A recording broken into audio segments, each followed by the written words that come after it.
Assalamualaikum warahmatullahi wabarakatuh. Anak-anak Bapak kelas 2 SD Al-Kafa. Pada hari ini kita akan melanjutkan materi kita, yaitu di pelajaran 12 tentang ayo kita sholat, yaitu submateri gerakan-gerakan sholat. Jadi perlu kalian ketahui bahwasannya sholat merupakan rukun Islam yang kedua. Jadi sholat merupakan ibadah yang wajib dilaksanakan oleh setiap muslim laki-laki dan muslim perempuan yang beriman kepada Allah Subhanahu wa ta'ala. Jadi karena merupakan suatu kewajiban, itu sebabnya kita tidak boleh meninggalkan yang namanya sholat, ya. Karena sholat merupakan tiang agama. Seorang muslim yang meninggalkan sholat wajib akan berdosa dan dibenci oleh Allah Subhanahu wa ta'ala. Karena sholat merupakan tiang agama, barang siapa yang meninggalkan sholat berarti dia meruntuhkan agama. Seorang muslim yang rajin melaksanakan sholat akan disayangi oleh Allah Subhanahu wa ta'ala dan Rasulnya. Bagian A, gerakan-gerakan dalam sholat.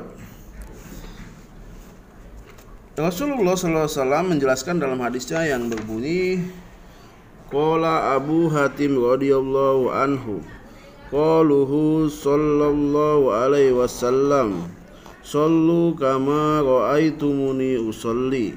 Artinya, Abu Hatim radhiyallahu anhu berkata, Rasulullah sallallahu alaihi wasallam bersabda, "Salatlah kalian sebagaimana kalian melihat aku salat." Hadis riwayat Ibnu Hibban.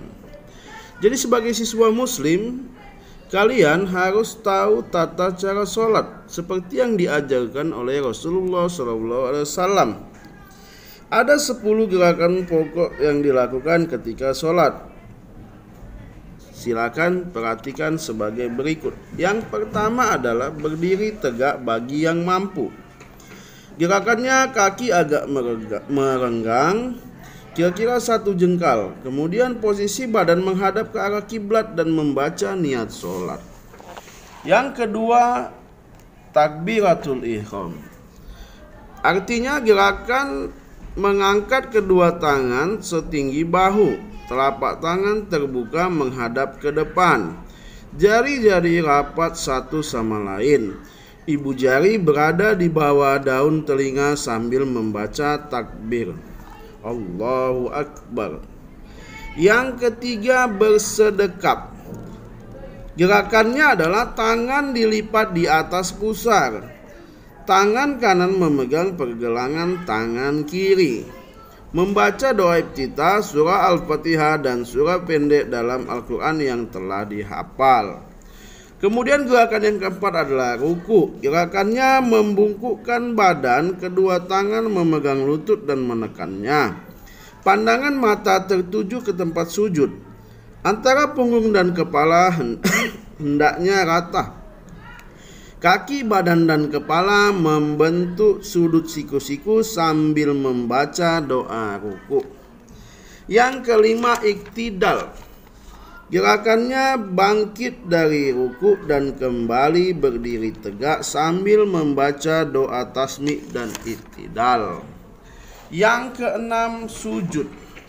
Gerakannya menempatkan wajah ke tempat sujud, dahi, hidung, telapak tangan, lutut, dan jari-jari kaki harus menyentuh lantai. Kedua telapak tangan dan wajah diletakkan sejajar.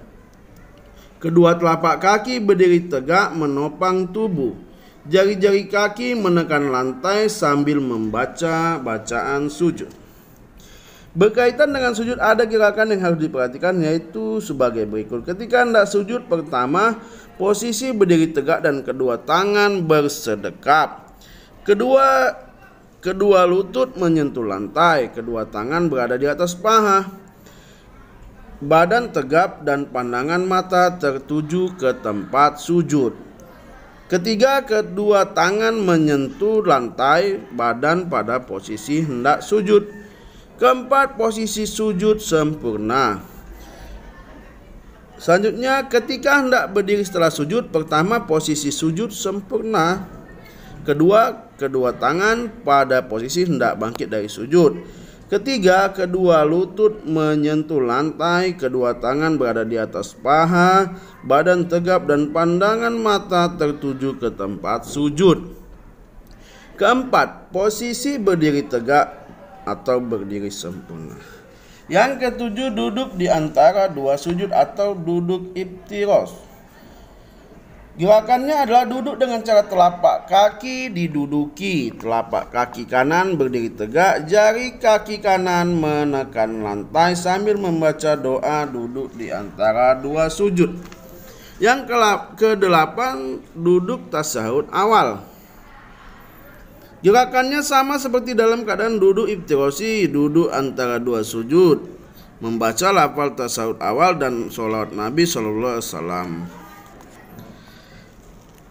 Yang kesembilan, duduk tasyahud akhir atau duduk tawaruk ya. Gerakannya duduk dengan cara telapak kaki kiri dijulurkan di bawah kaki kanan dan mengarah ke belakang. Telapak kaki kanan berdiri tegak, jari-jari kaki kanan menekan ke lantai. Saat duduk tasyahud akhir membaca doa tasyahud akhir, sholawat Nabi Muhammad SAW dan sholawat Nabi Ibrahim alaihissalam. Yang ke-10 adalah gerakan salam. Gerakannya menoleh ke kanan dan ke kiri sambil membaca salam. Nah, ini harus kalian praktekkan di rumah supaya hafal gerakan-gerakan sholat yang sudah kita pelajari barusan. Baik. Dan jangan lupa dipandu oleh orang tuanya, ya kan? Supaya kita memahami apa yang sudah kita pelajari. Baik anak-anak sekalian, mungkin sampai di sini dulu materi kita. Wabillahi taufiq wal hidayah. Wassalamualaikum warahmatullahi wabarakatuh.